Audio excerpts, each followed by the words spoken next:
Tract numéro 189, IPNS, septembre 2024. Il me convient d'être avec les peuples qui meurent, je vous plains d'être avec les rois qui tuent. V. Hugo. Collecte. Émanation d'ammoniac. La santé des agents avant tout. Ce 17 septembre 2024 à 6 heures, une réunion s'est déroulée à la collecte dans le garage de la rue de Toul avec la direction, le médecin de prévention et le service santé pour informer les agents qu'un contrôle venait d'être effectué au hangar du Cevadec d'où proviennent les émanations irritantes pour en conclure qu'il n'y avait aucun risque pour la santé, les taux d'exposition étant en dessous de la norme, nous demanderons copie du rapport technique qui permet de l'affirmer. Pour autant, le directeur avouera qu'après avoir passé point une demi-heure dans le hangar, il avait dû changer de vêtements. Sous couvert du principe de précaution, il est recommandé quand même aux rippers de descendre avant de rentrer dans le hangar afin d'éviter l'exposition pendant que le chauffeur va vider. Donc pour le chauffeur, pas de principe de précaution. Et pourquoi la formation spécialisée n'a pas été saisie? On ne peut pas tergiverser avec la santé des agents.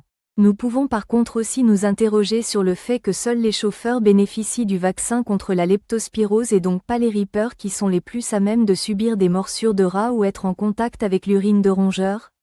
À suivre. CCAS. Un été meurtrier, Sœur Anne. Ne vois-tu rien venir? Sur un mur, elle y a inscrit les noms des agents ayant quitté cet établissement, la directrice adjointe, le responsable du département aide à la personne, une agente des plannings de l'aide à domicile, SAAD, des auxiliaires de vie, AVS, contractuels, les retraités non remplacés dans divers services. Ainsi, pendant ce temps, ceux qui restent trinquent, amenant certains à écourter leur congé ou à un véritable épuisement professionnel, burn-out. On nous parle de futures arrivées. Hypothétiques, nous demandons à voir, mais cela devient urgent. Quant aux titularisations des AVS promises en 2023 par la présidente du CCAS. Que nenni, rien. Il faut que cela change, sinon le SAAD risque de couler et partir comme tant de services municipaux, au privé. Oui vraiment Sœur Anne? Tu ne vois rien venir? Si la fin des services publics, ligne directrice de gestion ou l'opacité même. Qui fait quoi? Qui est responsable des choix? Du classement? C'est l'autre. Tout le monde se rejette la patate chaude, du bas jusqu'en haut de la chaîne. De nombreux collègues à juste titre ont demandé à avoir copie de leurs points mais sont toujours dans l'attente. Une démarche a été effectuée auprès de l'autorité territoriale pour revoir le système bien trop opaque. Nous verrons bien. ICO. Les agents à l'honneur. Ce 31 août a vu un problème technique provoquer le dégagement d'une poche de chlore au bassin ludique de la piscine ICO. Les agents présents ce jour-là se mobiliseront pendant près de 2 heures pour porter secours et soins aux usagers. Nous nous réjouissons du bon rétablissement des personnes intoxiquées et saluons une fois de plus le professionnalisme de nos collègues. Pour Sud, c'est l'occasion de rappeler les contraintes des agents des piscines, bruit, chaleur, horaires atypiques, environnement chloré, contact avec le public, etc. C'est aussi le moment de revendiquer pour ces agents souvent oubliés une vraie compensation du travail dominical, des évolutions de carrière, etc. Statut de l'élu politique local? Faites ce que je dis, pas ce que je fais. De plus en plus d'élus locaux, tous bords politiques confondus, réclament à corps et à cri un statut de l'élu politique local.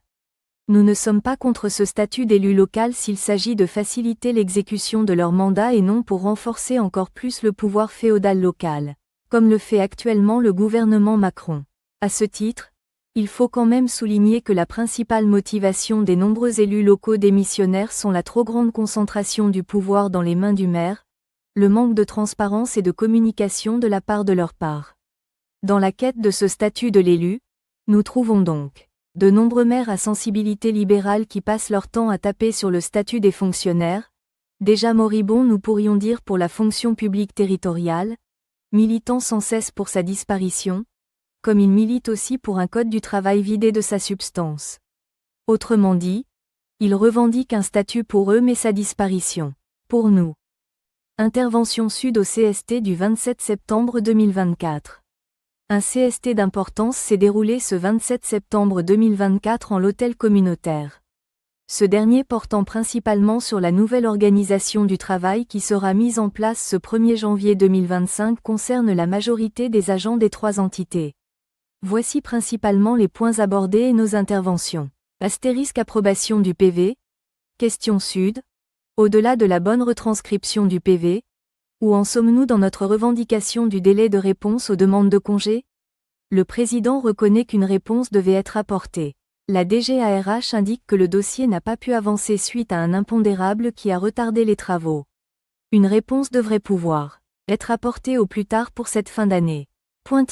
Quid de la récupération d'un CSE pour les agents en 4,5 J du fait des 4 minutes supplémentaires effectuées quotidiennement, ces derniers n'ayant en l'état bénéficié que d'un seul jour de congé supplémentaire. HP. Cela va être ajouté sur un COVAR. Vote. Approuvé à l'unanimité. Astérisque modification de l'organigramme, secteur service technique, SIN, intervention sud. Il s'agit d'un nouveau pas vers l'intégration de la ville dans la communauté d'agglomération. Le but est de pallier au manque de personnel et de répondre aux orientations européennes. Nous ne sommes pas dupes, cela aboutira de facto à modifier petit à petit le périmètre d'intervention. Nous notons aussi la disparition de la DGST, Direction Générale des Services Techniques, au profit de 3 DGA à thème. C'est à mettre en parallèle avec la chute des effectifs au CTM, Centre Technique Municipal, où en 15 ans les effectifs ont été divisés plus 2 ou 3 selon les secteurs. Les titres des DG à territoire durable et transition écologique ne sont pas évocateurs tant ils paraissent proches. D'ailleurs, la pertinence de retrouver certains services dans l'une des DGA est discutable. Cette nouvelle organisation est en fait une usine à gaz. Les agents pourront avoir un peu de mal à s'y retrouver. Précision DGARH, l'administration rappelle que les services communs ne peuvent être créés qu'à partir des services supports et que pour les autres services, il faut un transfert de compétences. Il est à noter que la création des services communs est plus avantageuse financièrement. DGARH-AG, la CAF a imposé pour pouvoir bénéficier des financements que la direction soit de l'agglomération. DGA Attractivité Pôle Muséal Sud. Ce pôle a un fort rayonnement pour l'image de la ville. C'est un investissement si ce n'est à court terme au moins à moyen terme et les moyens n'y sont pas ce qui crée des dysfonctionnements à répétition. Il manque du personnel. Vote. Contre Sud et CGT, et faux abstention. Astérisque service commun commande publique. Sud. Manque de personnel par rapport à l'augmentation des tâches dues entre autres aux privatisations et la création de ce service commun ne va rien changer. Attention à la surcharge. Réponse du Futurex, DGST. Oui, il y a une charge de travail conséquente pour ses collègues. Les autres services bénéficiaires doivent mieux anticiper leur calendrier. De plus, les groupements des commandes publiques permettent de limiter le nombre de dossiers. Vote. Contre Sud et CGT. Abstention et faux.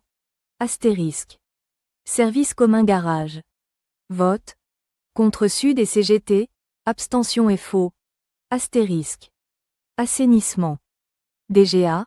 Il y a obligation de se conformer à la réglementation sous couvert de lourdes sanctions. La modification induit une transformation physico-chimique dont la gestion ne permet pas au personnel en place d'assurer l'exploitation car non compétent. Intervention Sud. Les travaux commenceront quand? DGA. Fin juin 2025. Pourquoi nos agents ne seraient pas compétents alors qu'ils étaient demandeurs? Ce n'est pas respectueux. DGA. Possibilité de récupérer à terme la gestion mais en l'état, nous avons fait le choix de la délégation de services publics. Il y a la frustration des agents qui attendaient les travaux aujourd'hui enfin réalisés et dont la gestion avec le nouvel équipement à venir leur échappe. L'astreinte passe au privé alors? DGA. Oui comme l'astreinte de décision. Quand va s'effectuer la prise en main? Par le privé? DGA. Non encore défini. Pourriez-vous définir en quoi consiste le processus physico-chimique? Le marché est passé pour combien d'années? DG à 4 ans. Nous revendiquons de former les agents, cela pourrait être ajouté dans le marché. DGA. D'accord pour l'ajouter. Vote. Contre à l'unanimité. Astérisque modification organigramme cimetière. Responsable du service. Les missions ont évolué et nécessitent cette nouvelle organisation, tâches techniques et d'accueil. Les agents ont demandé à être formés ce qui est appréciable. Sud, des missions sont parties au privé encore une fois par manque de personnel. Nous sommes d'accord avec la polyvalence, qui peut soulager les problèmes musculo-squelettiques des collègues. C'est ce que nous disions au sujet de la voirie il y a une quinzaine d'années quand celle-ci a été scindée en 3 parties. Par contre, nous revendiquons que ces nouvelles missions soient reconnues et qu'une gratification au vu de cette polyvalence soit offerte aux agents. Cela pourrait être la NBID, accueil ou l'IFSE. Vote. Sud et CGT abstention, FO pour. Astérisque CCAS vote indemnité. 615 € annuels par agent en remboursement des frais de transport. Plafond atteint. Sud. Cela ne correspond certainement pas aux frais réels engendrés mais c'est le maximum autorisé. Le gouvernement Macron est pingre avec les petits. Vote. Pour à l'unanimité. Astérisque CCAS modification organigramme. Sud. Ce qui n'est pas dit dans la présentation, mais qui apparaît clairement dans l'organigramme est le service d'aide à la personne qui est directement rattaché à la directrice qui cumule multiples fonctions, comme pour tous les autres hauts cadres, certainement une façon de se faire bien voir. Une journée que l'on soit cadre ou ouvrier fait toujours 24 heures. Le fonctionnement de ce service n'en sera pas, de toute évidence amélioré. De plus, ce service compte 2/3 de précaires. Ce n'est pas cette nouvelle organisation qui va améliorer les conditions de travail des agents. Le représentant l'administration du CCAS, il y a à l'étude la création d'un pôle spécifique pour ce service au CCAS. Pour le SAAD, il y a des recrutements en cours, comprendre titularisation. Renseignements pris, ce serait au nombre de 3 à 4, clairement insuffisant pour un service de quelques 70 agents. Vote. Sud contre, CGT et FO abstention. Merci d'avoir regardé. Si vous avez apprécié cette vidéo, n'oubliez pas de vous abonner, de mettre un pouce bleu, d'activer les notifications pour être informé de nos prochaines vidéos, et n'hésitez pas à partager sur vos réseaux sociaux. Votre soutien est essentiel pour nous. À bientôt sur votre chaîne Sud CT62.